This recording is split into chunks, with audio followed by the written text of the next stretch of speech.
Hello there and welcome to the channel. So I'm Patty, and this next series of videos is going to be talking Agile Combat Employment with a huge focus, of course, on those contingency location teams.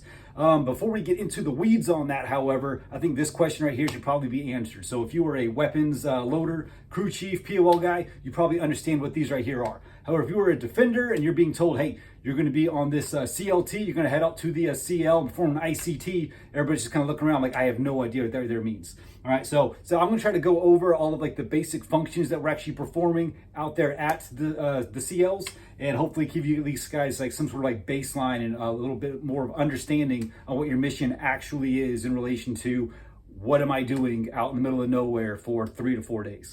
All right, so I will say all this information right here is all unclassified, open source information. It's intel. Don't get your panties in a twist. And this video here is going to be brought to you by Power Thirst. If you don't know what that is, YouTube it. You'll get a kick out of it.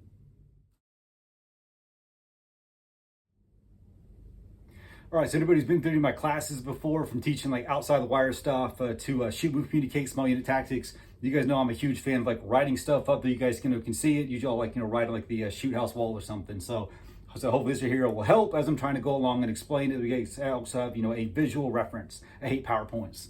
So first thing we're going to cover, guys, is going to be hot pits. Okay, so you guys probably been hearing like a lot. Say, hey, we're going to go out to a CL, contingency location, and we're going to do hot pits. That's it, right? Hot pits. All the hot pit is we're just doing fuel. Okay, so we're going to be refueling those aircraft, but the aircraft engine is never going to turn off. And now this is not a mission that is like set for, this is just for ACE, all right?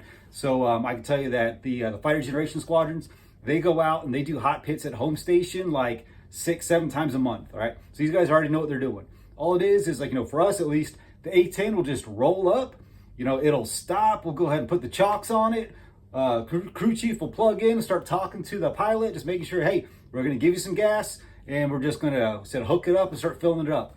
That is it. So hot pits is nothing fancy. It is not really like a mission term. It is literally just, we're going to give you gas and just don't get out of the fucking plane. Easy enough. All right, so next up we have integrated combat turns, or ICTs. Now this here is going to be very similar to the hot pits in the fact that we are going to be refueling the aircraft while the engines are still running. However, a second part to it, we're going to be loading bombs onto it at the exact same time, okay? So you're going to have your weapons dudes going to be driving the jammers. You got your crew chiefs, they're refilling the aircraft, and these guys are driving that jammer around with the GBUs or like a Maverick on it, and they're going to be loading that up at the exact same time. So you got a lot of moving parts that are going on at this.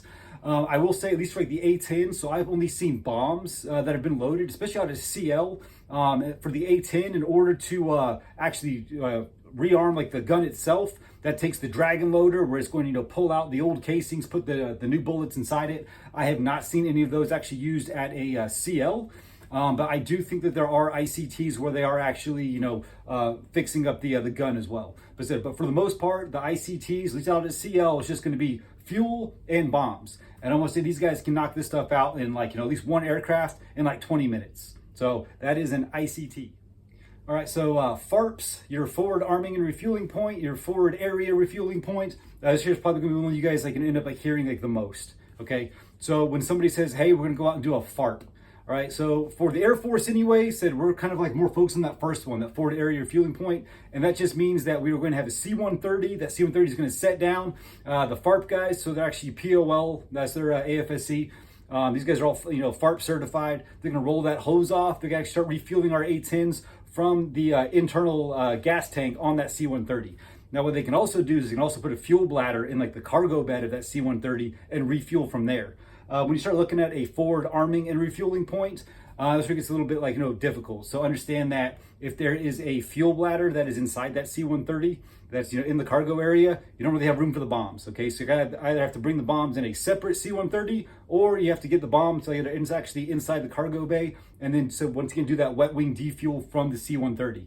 Hot pits also kind of get mistaken for this. Like I said, once again, the hot pits are just the engine is running. So for a FARP, same thing, your engines are still running. So somebody can say, hey, we're gonna go out there, we're gonna do a hot pit, but we're gonna be doing it from a C-130. Okay, well that's a FARP. All right, so it's that a lot of it is just trying to get what exactly is everything that we are doing out there. So just understand, if you're doing a FARP, more than likely you're probably just doing fuel. You're refueling it from a C-130, and it's going to be a hot pit because the engines are still going to be on. So forward arming and refueling point, I know that the Marine Corps, they're doing a lot of that stuff with it. There's a littoral like combat regiment or something those guys are called, where they're actually looking at, doing different things. And they'll do it for like their CV-22s, the Sea Stallion, a couple of their other aircraft. I think it's actually a little bit easier for those guys. There's no like, forward facing munitions. But for the A-10s anyways, it's a little bit more complicated because I can't have that massive gun like pointing at the C-130 while I'm trying to do all this stuff like to it. So I said, right there is a FARP. And last up, we have the contingency location, okay? So the contingency location, that is just wherever the hell you are that you are actually doing those missions, all right? So those hot pits, ICTs, those FARP missions. Contingency location is just that. It's just somewhere where you're going to do the actual mission itself, okay? So when somebody's like, oh, we're gonna go out there and do CL operations. Okay, not really. You're gonna go out, you're gonna open a CL, and then one of these right here will actually be like the mission that you were performing. So understand that this could be, a friendly, base for like a host nation.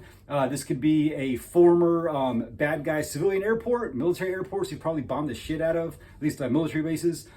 This could be a stretch of highway, all right? As long as the aircraft can set down on it, we can use it. So it said your CL, your contingency location, could be any number of places as long as we can set the aircraft down, refuel them, rearm them, both, whatever we got to do, and get out of there. The contingency location is really only designed to be set up for like, 2 to 3 days. So this right here is where I said, hey guys, you got like 20 dudes with you, whatever you got in your ruck, that's all you have. You get off the aircraft.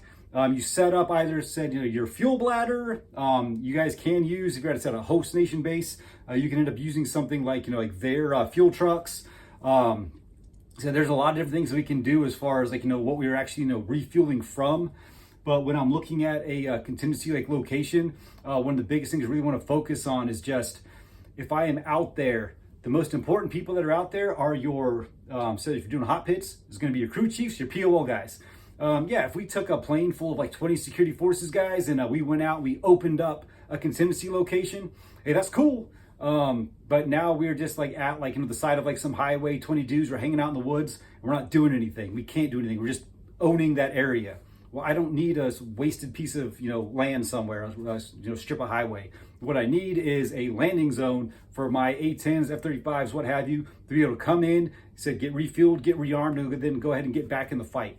So while I will always place security as one of my number one priorities, I need the guys who are actually doing the mission itself, okay? So here's why your CL teams are kind of comprised of a bunch of different AFSCs. So in some of the next videos going on, I'll actually kind of go over those, like, who's on a CLT. There's like 5, 6 different ways I've seen it being done. We'll kind of go over those. And I'll give you guys my opinion on which ones I think it works out a little bit better.